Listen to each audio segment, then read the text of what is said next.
Dionne Mejer, and you're listening to the Sassholes.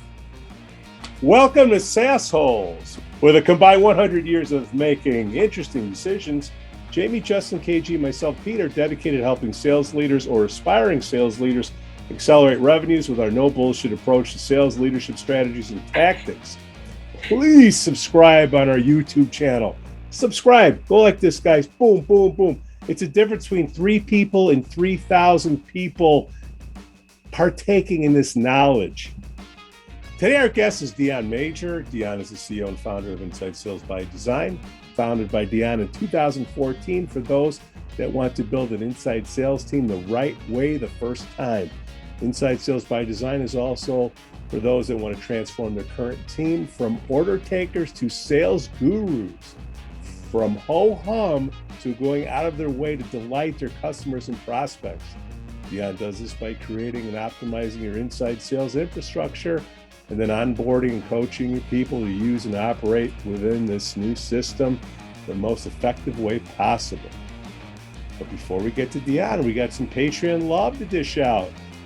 Our business supporters. Hey, unlock key account growth with DemandFarm. Smart software to bring account planning and relationship intelligence into your CRM, making key account management practice data-driven, predictable, and scalable. Request a demo now at DemandFarm.com. Ask for IronMan. Winalytics, build the revenue organization you want. Request a free 60-minute growth consultation at Winalytics. Ask for Brent and say Big Pete sent you. We'd also like to thank Aaron J. and Trent S. for their support. It's a real ego boost. Thanks, guys.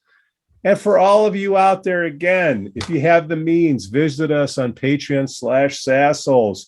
You can buy us a beer, or you can use us to sit and you can practice your budget meeting. Hey, you're going to ask for a raise? You might as well practice on us. We won't pull any punches. And again, please like and subscribe to our YouTube channel. Hey, Carney. Pete, yeah. KG. Didn't we give you some jokes? Yes. A pun, a play on words, and a limerick. Walk into a bar. No joke. Leave us some comments on our blog at sassholes.net. Got any shout outs, KG? I do. Just some nice guy shout outs. Happy birthday to Leon Dame, a former ZipRecruiter guy moving into director and VP positions, and it's a happy birthday to him. Happy birthday to my good friend Bob Bova. 30 years ago, he let me live with him in Orange County when I first moved down here. And then happy birthday to my favorite VP of Inside Sales, Peter Sharippa at ZipRecruiter. Keep on doing what you're doing, Pete. I'll try to. Oh, never mind. Carney. Zach Sikora got promoted to Chief Revenue Officer at People AI. So give him Way a to go, shout out. He was also a I thought he was already a CRO. No, he was VP of Sales. And then Olivia Cameron being promoted to Senior Project Manager at People AI, and Matt Sullivan 1 year at Slack. There were a bunch of others, but Pete, you wrote, get ready. We're going to sit here for 20 minutes while you read off yours. Well, if we had more people coming to the show by you sharing stuff, Carney, I wouldn't have to do this. Hey, Brandon Janda, starting a new position as Vice President at CBiz Gibraltar Real Estate Services. I'm sure I said that right. Jeff Dillman shared about starting a new position as Vice President of Sales at Full Throttle. Jeff Dillman was my first sales guy selling 468 by 60 banners back on headhunter.net back in the day in the 90s. How you like that? Bill Dewanian, God dang it, shared about starting a new position as Regional VP at Enterprise Sales at Slack. Joe Farnsworth starting a new position as Customer Success Manager Commercial at Financial Force. Michelle Grimmer shared about being promoted to Director of Business Development at Salesforce. Chris Wilderberg, happy birthday, Chris. You guys remember Chris? Hey, Yannick White, 3 years at Broadbean. He's been at Career Builder a long time, hasn't he, Carney? Yeah, long but time. Only 3 years at Broadbean? I think you're not counting his Career Builder time. He was running Career Builder, and then he moved over to Broadbean. Hey, man, I'm reading LinkedIn. Okay, it says 3 years at Broadbean. I know he's been around. He's the UK dude. Yep. All right. So KG, how do you know Dionne Mejer? I've known Dionne, I want to say for about 14 years, approximately, certainly more than 10. Whoa. Yeah. And we met just like many of the people in my network. I met her through the American Association of Inside Sales Professional. And at one point in time, Dionne was the president of the Orange County chapter of the AAISP. Are you still that? You know what? I stepped away and then stepped back in, and we have a next chapter meeting May 11th, next Thursday. Okay. All right. Wow. So you're back in it. So we, at one point in time, we both were chapter presidents. I was LA, she was Orange County, and I came down there and presented one time for one of her chapter meetings. And Dionne and I have hit it off ever since. She's like the SoCal me. I'm like the NorCal or the West Side her. I don't know how to describe it, but inside sales, dyed in the wool. She's been in software sales for a long time, and I have major respect for Dionne Mejer. How about that? Oh, very nice. Likewise, Kevin. Thank you. How did you get to where you are today? Oh man, yeah. So in a nutshell, 20 years inside sales, and sales in the tech world, and then grew up outside of Chicago. So spent my still have family there and all that good stuff. 3 years in Seattle, and now here in Southern California since 2007. So almost 15 years. I've known you almost as long as I've lived here, Kevin. I think that's right. Right. Yeah. And I think there's a part of me that I love the definition of selling is helping. And I like that definition, the old school, do you want the red pen, blue pen, Wolf of Wall Street thing just literally makes my skin crawl. And it's not to say that that approach doesn't work. And some people like that approach, right? They expect that from salespeople, which is fine. But that's not it. That's not my mode. And so building inside sales teams was kind of the best of all worlds at the end of the day, where combine the efficiency, right? That it's just near and dear to my heart from my upbringing and how I'm raised, and the ability to really help people that want to be helped. Cool. So in inside sales though, in Chicago, if you started in Chicago, how'd you not cross paths with Pete Jansons, the guy who basically hired and taught all of Chicago in inside sales? It very well, yeah. So my very first job out of college was working for the Chicago Software Association. Yeah, how long ago you been in LA? The Chicago's rubbed off you. You're smiling too much. I know. That's good. Yeah, it's been a while. So my family is still back there. I've got family there, and my husband's family is in Indiana, and my mom is in Texas. She's in San Antonio. Everywhere. I mean, can you still handle objections being in LA that long? Yeah. So I don't want to buy. Yeah, it's cool. All right. Where's the sushi? Yeah, I see. I can't even do sushi, right? And so a lot of it, and a lot of what we do, especially since COVID and stuff, right? The training, the onboarding, what we do at Inside Sales by Design is a lot of the fundamentals. And a lot of that comes in like, okay, do you know how to read? Everything is open book, right? And so we, for example, we'll create team purpose statements, and we'll say, all right, what's the company's mission statement? Nobody ever knows what it is. And I'm like, you guys, Al Gore invented the internet for a reason. Get there. Right. So, and then people are like, who's Al Gore? And I'm like, oh my gosh. So there's an interesting mode and world going on. Right. But, so a part of me, just the way the world is working these days, there's a lot of feedback and pushback on certain things. Where I'm like, hey, let's create your purpose statement. Let's do role play. And here's the parameters. Here's what we're going to do. And then there's inevitably someone who says, wait, I don't understand. What are we doing?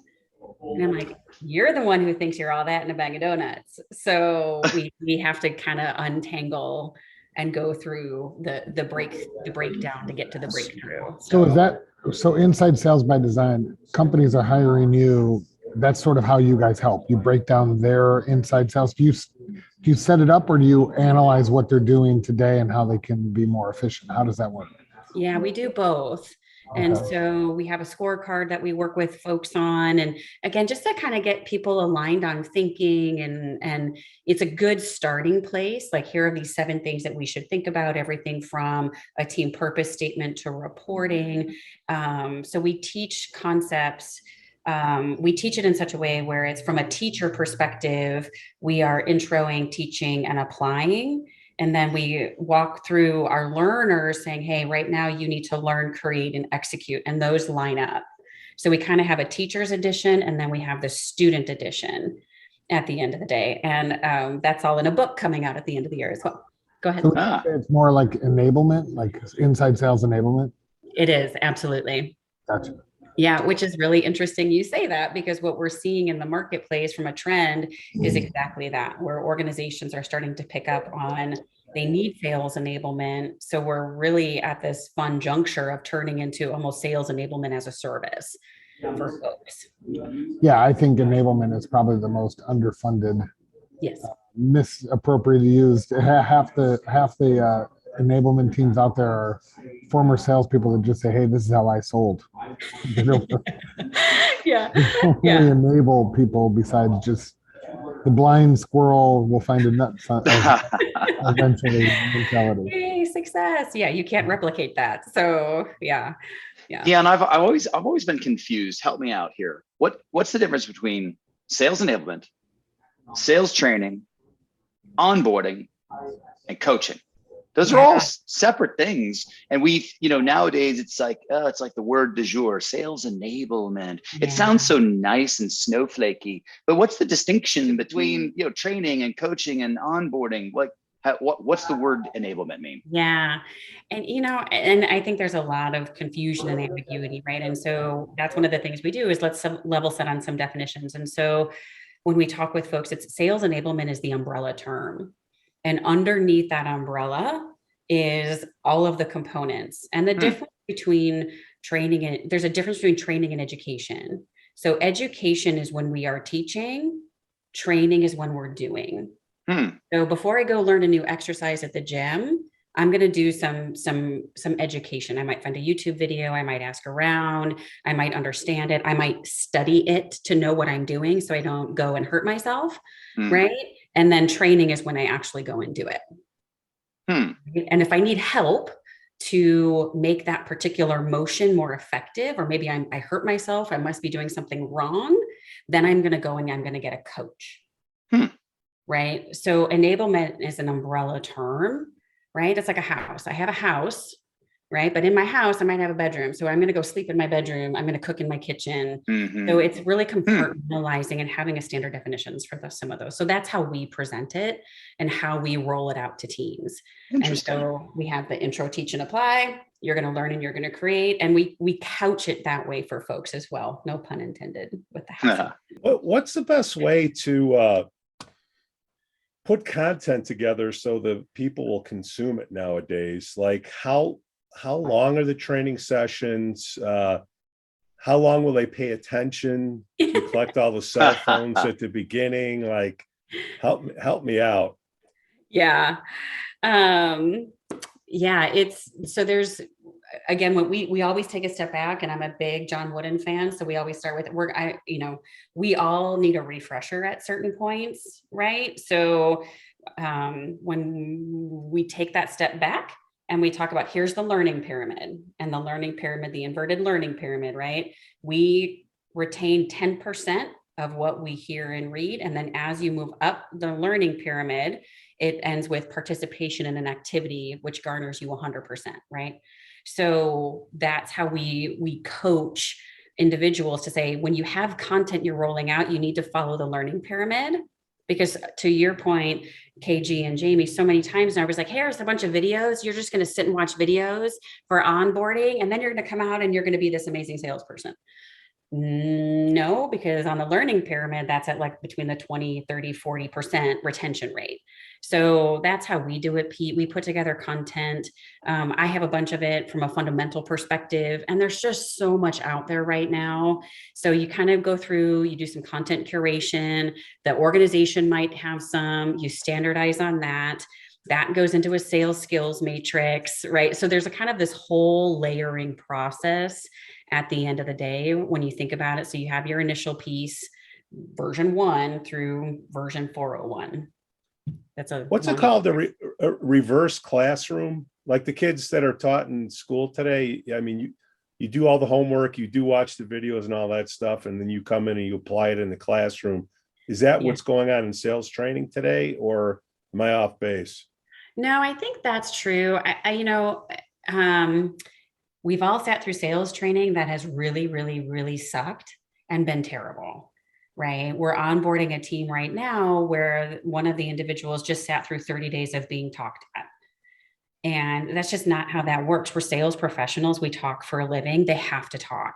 So one of the questions you had was, we will deliver a concept. The average attention span shouldn't teach anything for more than 45 minutes. Yeah. It's just the way it works, right? And we're all in back to back to back to back to back Zoom calls. You gotta take a break, and it hurts your head. So there's physical issues that come with our environment these days. And even if you're in person. So 45 minutes, you introduce the concept, you teach the concept, you turn it over to them to create some examples, tee up the role play, and you have them talk. So there's a doing component. So when I teach with folks and I train sales leaders, I'm like, there's a to and a for and a with. You teach to, you teach for, and then you do a with, right? A with? Yeah. What's that? So when you say, all right, we're going to do role play, let's do it together. We're going to do it with each other. Oh, with, okay. Yeah. Okay. And so it's really about, this kind of backs me into a corner every once in a while, but I'm like, it's not necessarily the content itself. It's being able to deliver the concept and the how to, and then having the team execute against it to be successful. Right. So the what is important. It's not as important as the how and the delivery. We kind of structure the quantitative and the qualitative. Do you think role play is the most important thing you can do in sales training? 100%. Yes. Everyone hates it though. And KG, if I had a nickel. Why does that matter? Which part? Which part? Why? Whether they hate it or not. Well, right. No, it's it's so funny. They're still going to do it. You'd so funny. Well, if you're a strong leader, yeah. Like if you're not, then you're not a leader. So Dionne and Justin, you'll appreciate this. One of my clients wanted me to transcribe one of their demonstrations and turn it into like a script for them. It's like a 45-minute demonstration, and so I did that. And it's 20 pages, 20 pages with screenshots and direction, like go here, go here, go here. And they came back to me and they said, what are we supposed to do with this? And I said, you need to teach them. And then you need to role play with them on this. And this is going to date me, but I remember back in the day, the Xerox salespeople had a 20-page script that they had to learn. And it's like, and at the end of the day, Justin, what I say to these clients is, you choose the kind of environment that you choose to teach in. Is it the kind of environment where you give them the tools to be successful and go, you don't have to do it. It's okay. I mean, it's 20 pages. This is supposed to be the best way to do it, but you don't have to. Or do you have the discipline like a well-oiled machine and instill that in your team and say, this is the way that we do it here. This is how demonstrations are done here. And you choose what kind of disciplined sales team you have or not, right, Dionne? 100%. It's, you get to create the culture you have. And so we do a session on managing versus leading. And in there is the culture. And we talk about, I heard Carla Harris speak, and she wrote the book Strategize to Win, and a couple others. And so in that talk, it was such an amazing talk. She was like, pick 3 words that are going to describe you and walk that walk and talk that talk. Right? What culture do you have? What expectations do you have? So that goes into our onboarding deck as well. And then we coach the sales leaders to deliver those messages, right? Here are the expectations. This is a team, and this is what we do and how we do it. Right? You have to call it out. So I got a question. So after somebody enables a inside sales team, what is the best way for them to manage and validate that those sales reps are doing the right activities? Yeah. So what technology should they be using? What technology do you think they should be using? Is there anything out there? I always hear people go, oh, activity leads to dollars, but what else are you supposed to manage these people on sometimes without it being activity then? Yeah. There's a lot of trust that needs to go out there, but it seems like there's no oversight that people want. Yeah. And to what Justin and KG were saying, right? It's the accountability, it's the discipline, be a leader, inspect what you expect, right? We all know that. But then people are like, oh, I don't want to be the bad guy. Then don't be a leader. Yeah. right? So that's your job. That's my job as a mom. That's my job as a leader. It's the same thing, right? My kids don't like half the things I say. I don't really care, right? Because I'm like, I have to make you roommate ready and an adult, right? So it's the same thing with our teams where it's like, hey, this is what gets you better. This is a known best practice.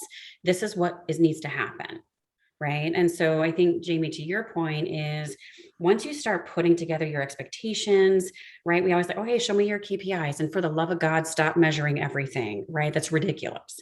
So what are the top 3 things that are most important? And then you can start peeling back. However, all of that then goes to, do you have a sales skills matrix? What are your hard skills you're measuring and your soft skills? And how are you determining that? You don't need a call recording platform. You need to be able to record calls and listen to them, right? So, I mean, I always tell my kids, have a book with you and pen and paper because they don't need Wi-Fi and they don't run out of batteries. So it is what it is. So if you don't have Gong or Chorus or anything else, you can still get on a Zoom call and use your cell phone and record. It's very simple, right? But you have to know what it is you're looking to measure. So are you looking to measure questions? Are you looking to measure keywords? What does that look like? Use your ears. God gave us 2 of them for a reason, right? So, and Pete, this is where my Chicago comes in, where I'm like, stop with the excuses and freaking get it done, right? Oh, So, nice. I mean, So it you just said is that, what it is. so you said the training's 45 minutes. Then like, how many days is it?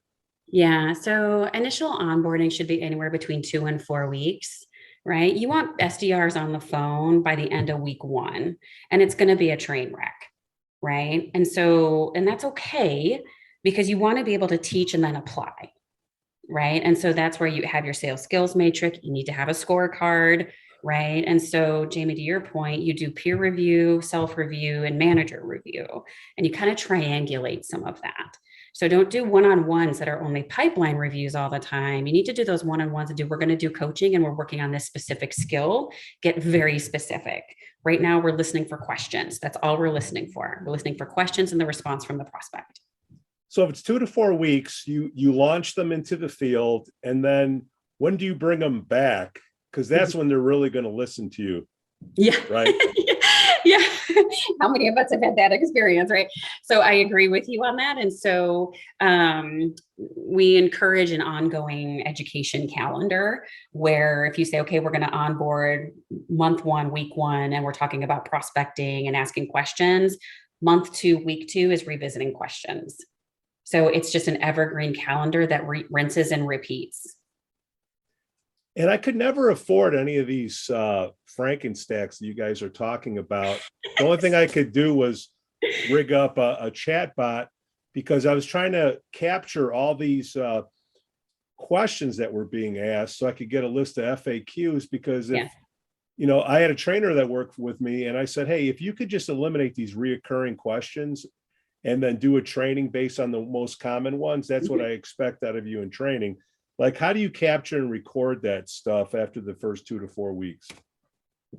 Yeah. So if it's a new team, right, listen to calls, record, get your sales. If you have solutions engineers, whoever's been talking to customers, do an interview, right? So many times we forget that piece. Go to your social handles, right? All that good stuff. And then that too is iterative as you keep going. So that's why listening to calls is so important. However that happens at the end of the day. Do you insist that your clients have daily whips and role play every day and listen to calls every day? Do you impose a structure on them, or do you leave it to them to decide what they're going to do? Initially, if teams aren't doing it, it's always better to make it mandatory to remove the decision. And then, so I'm kind of a fan of that, whatever it may be. So whether it's listening to calls, we teach a day in the life lesson basically, and then there's always kickoff and wrap up. So we should always make sure we have time to think and do retrospective work because we just don't at the end of the day sometimes. So to your point, Justin, sometimes we'll say, okay, here's a standard agenda, follow that agenda to build a particular muscle.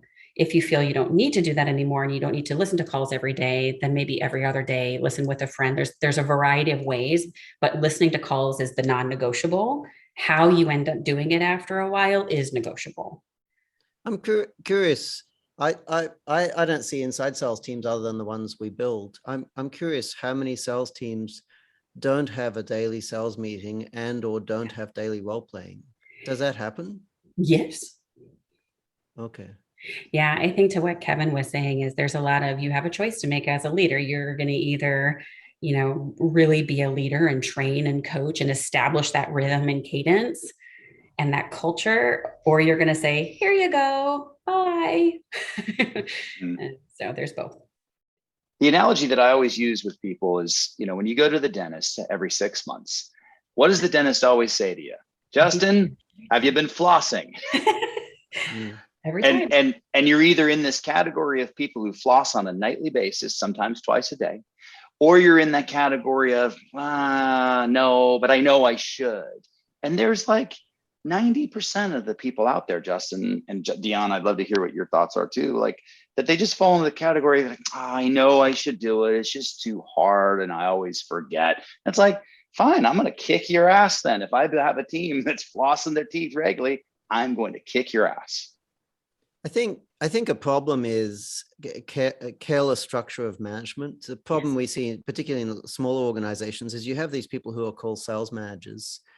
And if you just call someone a sales manager without specifying exactly what their responsibilities are, they end up kind of tending towards being a middle manager. Yes. And we hate that. Our rule is if there isn't a supervisor, you can't have a middle manager, because otherwise the individual contributors are unsupervised. So we don't want folks to be called managers. We want them to be called supervisors.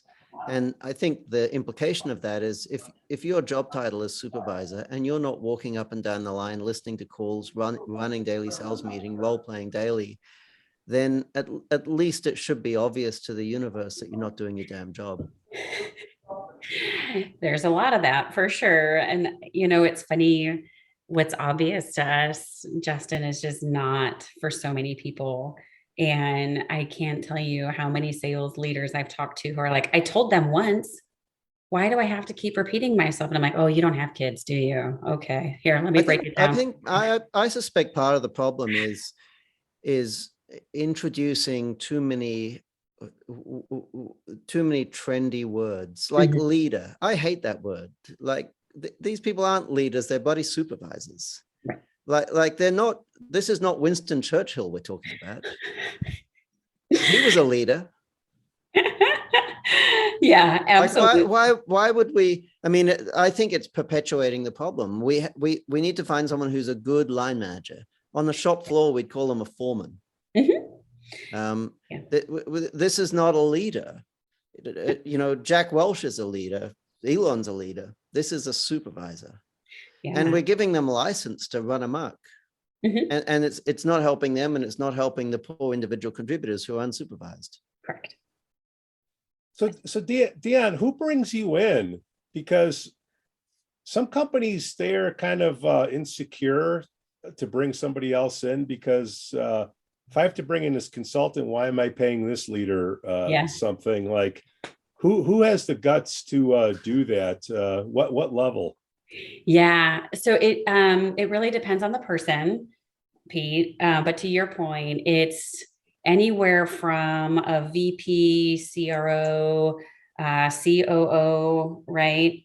And it's really when they start setting that table of, we're gonna bring in a coach, right? And we're gonna bring in somebody to bounce ideas off of and somebody to give you an extra set of hands. That seems to make it a little less threatening. Yeah. And so a lot of the organizations I work with, those are the folks, right? So organizations that have VPs, senior VPs, CRO, chief operating officers that know they need to have a transformation and their team needs help. So, and I've worked with folks and organizations in tech and outside of tech, because a lot of what we do is fundamental work and helping the team. We train the trainer on deploying a system and a team and a program that works. What's your sweet spot? What size company? Yeah. So for us, we work anywhere 50 million and above. We worked with business units and organizations that are larger. And every time we do that, they go, Dionne, this is great. Can we share this with another business unit? And I said, of course, for another engagement, absolutely. Sorry, why are the smaller companies below 50 million not a target for you? Yeah, we've worked with some and we will do that as well. And so again, it really depends on mindset. Right? Are they ready to your point, Kevin, there's a lot of discipline that goes into being good at something. And individuals have to be able to take that leap, right? I mean, I've had clients and I tell them that up front, like, hey, listen, there is no such thing as a silver bullet, right? You're not going to take a pill and all of a sudden all your health issues go away. That's not how this works, right? There's work. And so if you're ready to change your mindset and learn something new, and I'll learn from you, then great, we should work together. But if you're just going to do the same old thing and not make any changes, then your company shouldn't spend the money. Yeah. Yeah. Do you walk away a lot from deals? Yeah. Yeah, I do too. I do too. If your pain isn't great enough and you're going to whine and moan after you pay me my big money, hey, it's not worth my hassle. No. Dionne, does a burned out sales rep make the best sales trainer?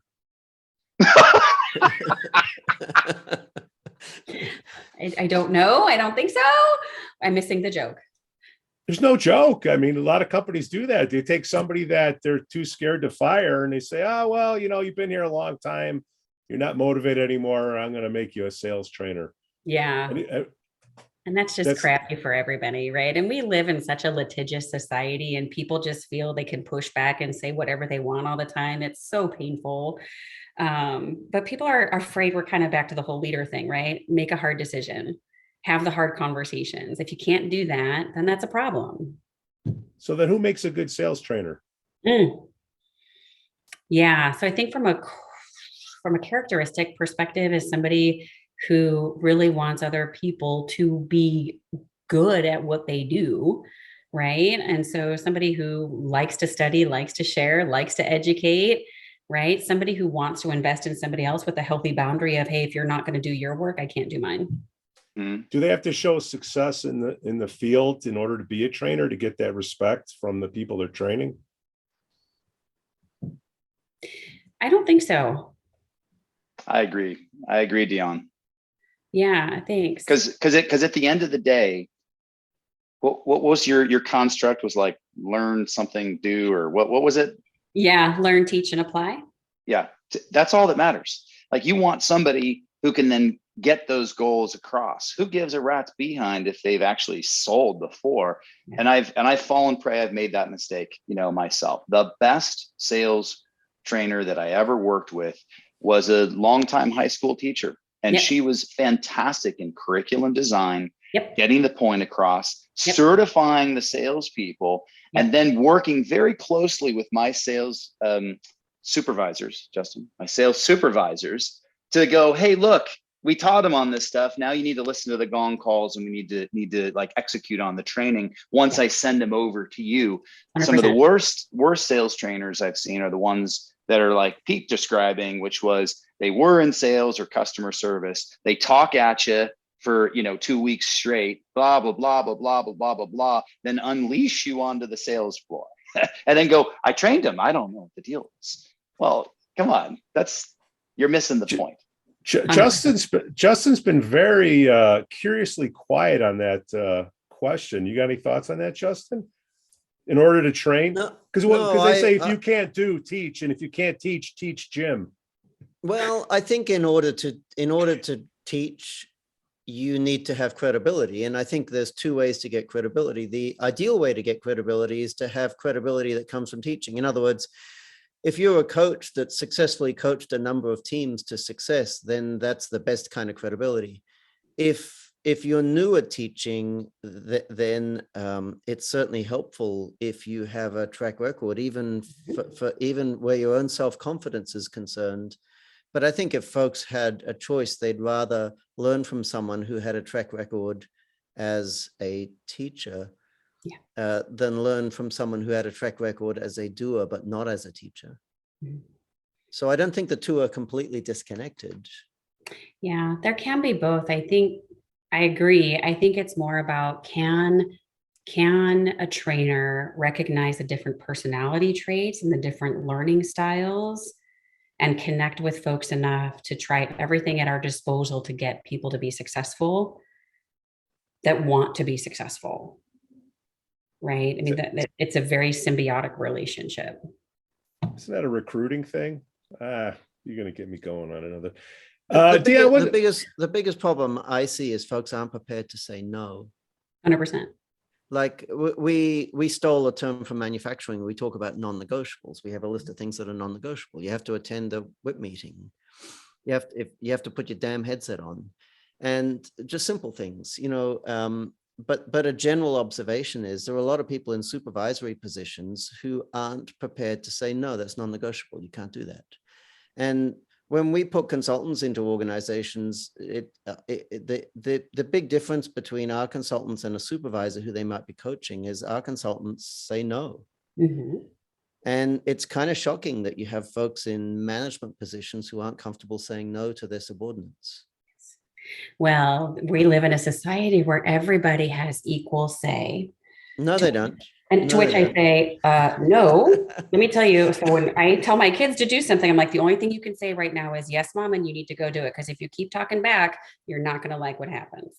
I can't say that to my employee, but right, or the team. But what I can say is we're going to define our negotiables and non-negotiables. And this is how this works, because don't make me check you. Because I will. But to your point, Justin, people are afraid to have that conversation, because there's a very large sense, in some cases, of just entitlement, right? Yeah, well, those people who feel entitled more than anyone else need a slap on the back of the head. Like you, Justin. Like you. Totally. No. Yes. So Dionne, you've been a woman in sales leadership and a woman in software sales for a long time. Yeah. Let's talk about that. How did you, how are we doing, by the way? You want to know how she remained a woman? How did you do it? Well, she moved to Orange County, So no, like how are we doing, like with women in sales and women in sales leadership, and how did you do it? Yeah. I mean, I came up at a different time, right? Before. And so, I mean, I grew up with dads and brothers and all that jazz. And I think I don't know. I never took any of it personally. There's a difference between men and women, right? From a biological perspective and how we think, right? And so I think they're just, that's science, right? So we're just different, right? And my husband and I talk about it all the time. You're in California, right? Yeah. All right. Yeah. Our rules for the house are the same. Our what is the same. How we get there is different. Right. And so I think it's the same thing, where if we can recognize and simply be aware, right, maybe the joke we're going to tell about something isn't appropriate. But I think, I've heard it said before that people who are always offended are immature. And so we can, and there's a difference between being offended and being hurt. And being offended is a choice. Mm-hmm. And so I was like, that's really interesting. Mm-hmm. Right. Mm-hmm. And so people are entitled to have an opinion. I get to choose how I react to it. Mm-hmm. So if I'm going to, and literally I worked at companies where I was the only female in a tech company. Yeah. Leadership role. Sorry, Justin. And I would walk in and the talking would stop. I'm like, all right, cool. Thanks. Mm-hmm. You're clearly saying things that maybe I wouldn't appreciate hearing. So thank you for being considerate. Mm-hmm. Right. So I think there's a level of understanding that needs to happen. It's not all about me as a female. It's about us as a team and showing respect and being courteous and just being polite and being civil. Mm-hmm. So those are expectations that I set for the team. And that when I would talk to folks, to hiring managers, I'm like, listen, those are the non-negotiables. Like, just be a decent human and start there. Right. How are we doing in getting more women into software sales? Your opinion? I've seen a trend for sure. I think there's still some ways to go as far as just leveling the playing field. Like, hey, just, being polite, being courteous. Here's the standard. Nobody wants to hear about your Tinder date. Right. What do you mean? How are we doing? I mean, writing a different job description, or No, I mean, like, there's people go into sales because they didn't get into whatever they studied in college. Yeah. Right? So And why Yeah, does geology. why does it matter? Are we trying to get more men into veterinary science? Yeah. Why would it even matter? And I The top, agree with go, you well, with go that. ahead. Are we trying Go to get ahead. more women into jail? Yeah. See, and I agree with that too. I get it, but I don't why is it important? Right? Why is it important that we have the first female United States president? Like I get it. And maybe that's me being ignorant on stuff. But at the end of the day, we want the best people for the job. Yeah, I think it's insulting. It's infantilizing women. Yeah. I disagree, because I think that we've had guests that have said specifically that there are women that would love to be in sales, but they don't apply because they don't want to subject themselves to an overly chauvinistic environment that is traditional software sales. So I don't think that it is, there may be situations where it is, almost insulting in and of itself, but there is, there's an environment that is saying, hey, people want to be there, but for either overt or I don't think this is a guy girl thing. I think it's a type of environment thing. I mean, if you've got a bunch of guys acting like bros in software sales, these guys grew up with mothers and sisters. It's not like they're incapable of communicating with people of the opposite sex, or people of the opposite sex can't communicate with them. That's just the type of culture they've created. Correct. And there are women who are comfortable working in that culture. I come from Australia, and I know a lot of Australian girls who enjoy working in that kind of environment because they take pleasure in telling the dirtiest of dirty jokes and downing more beers than their compatriots. Do you think that represents the majority? In Australia, it's a very large minority. My observation would be, I wouldn't want to work in that environment. Correct. And that's not because I'm a woman. It's just because I don't like working in that environment. Right. I think if there's a problem with the environment, if we're driving away talent, it doesn't matter what sex the talent is. The problem is that we're driving away talent with an unpleasant environment. We should fix the environment.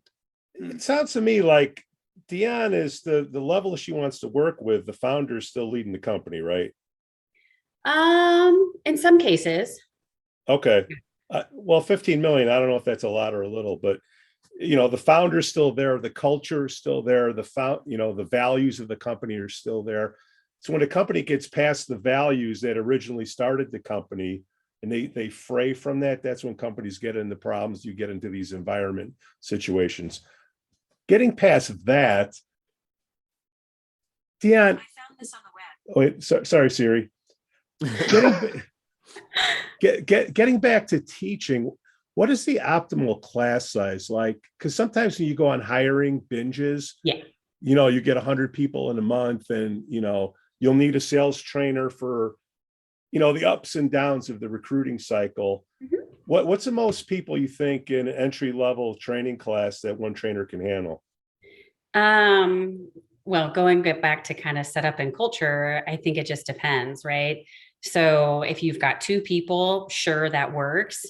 4, 8, 10, 12, doesn't really matter, because you can teach and then break them into small groups, right? So it's kind of what training culture and environment do you want to create? And then how are you going to structure it based upon the people you have, right? Because the organization isn't going to say, hey, we've got room for 20, but we need 50, right? Because the organization, the CRO is like, hey, I need revenue and I need people in seats. So the training program should be able to flex to that hiring need. Can the same trainer teach the entry level and the advanced level? You probably not, right? And so it just depends on the trainer. So that's where we talk about going from training and teaching to maybe being a facilitator, right? When you're getting folks that are at an advanced expert stage, you're going to want to bring in some outside folks, right? Some outside training exercises and sales education and facilitate. Then how do you differentiate between the expert and the entry level if you have 2 people that weren't in sales before? Yeah, so you make it as objective as possible. So sales enablement, you get with your sales leadership, you walk out your sales skills matrix, and then you bring in HR and you talk about what is the quantifiable, how are we measuring this, right? Which drives the KPIs. So it's 100% objective at the end of the day. You have to have your call scorecards, all that good stuff, right? So you have those lines on the road for people. Dionne, what are the 10 irrefutable laws of for sales professionals? Go. Yeah. Thank you. Treat it as a profession. Own your professional path. What's your why? You should have your own personal professional purpose statement. Mm-hmm. Communicate and collaborate. And oh, by the way, those are verbs. One-on-ones. Skill development. What are you doing to get better every day? Day in the life. Are you planning your day? Is your day planning you? Reflect. Make sure you give your brain time to process. Know your numbers. How many licks at the center of the Tootsie Roll Pop, man? Like, what do you have to do to get there to be successful? I cannot go to the gym and do one sit up and expect washboard abs. I can't do 100 and expect that either, but that's not the point, right? And then we finish off with communicate and collaborate, which again are verbs. So sometimes people forget that. For the entry level training, you say it's sometimes between 2 and 4 weeks. Yeah. Now, okay, so depending on your HR process, you'll have somebody come in and they're just not paying attention or they're not following along. Is there anything in place where you don't have to wait 4 weeks to move somebody along? Yeah. Communication to the company. Yeah, absolutely. So we'll talk about by the end of, and so when you set up your onboarding program, you want to say by the end of week 1, week 2, week 3, week 4, these are the expectations and milestones for them to hit. And if they haven't done any of it, they're not hitting scores or not literally checking things off the checklist, right? It's that defensible position that says we have done everything we can to bring folks into the company and make it easy for them to get onboarded, and they're choosing to not do it. So 30-day out clause at a minimum. And that would be on the onboarding paperwork at the beginning when they sign up. Hey, this is what's expected of you. So there's no surprise. Okay, great. Mm-hmm. I love it. Communicate. So my son is on the autism spectrum. And this is actually good practice for all kids where I'm like, hey, buddy, I need you to go do your bedtime routine, clean your room, take a shower, brush teeth. What did you just hear me say? Oh yeah. And so one of the things we do, Pete, to your point, is, you can't necessarily say that to an adult, right? They might find it insulting. Yeah, you can. Email recap.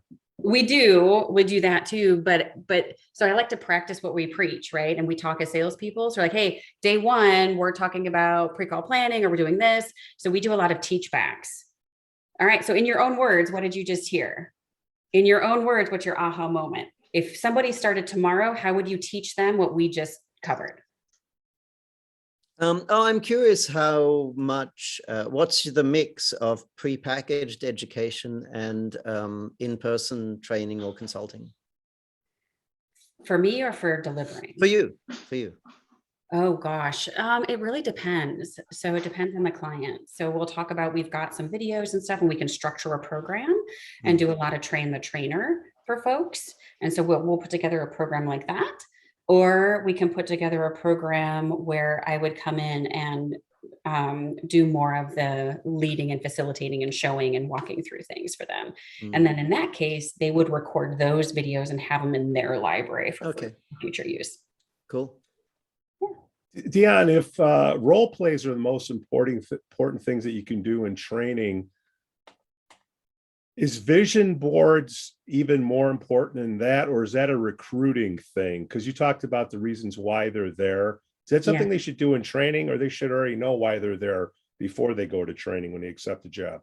As far as vision boards or role play, or I am doing this job to exchange my money for something that I want. I'm willing to put up with this crap because at the end of the period, I'm going to get this reward for me.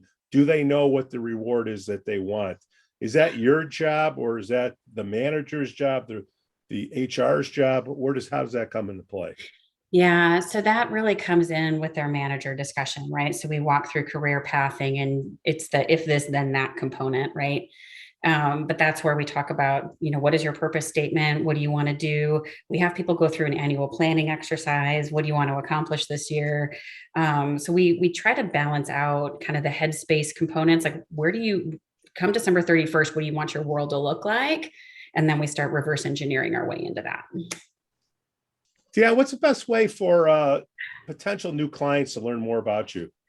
LinkedIn is always the best way to do it. There's a link to my calendar there. My cell phone's there. Connect with me, send me a message. Happy to chat with anybody.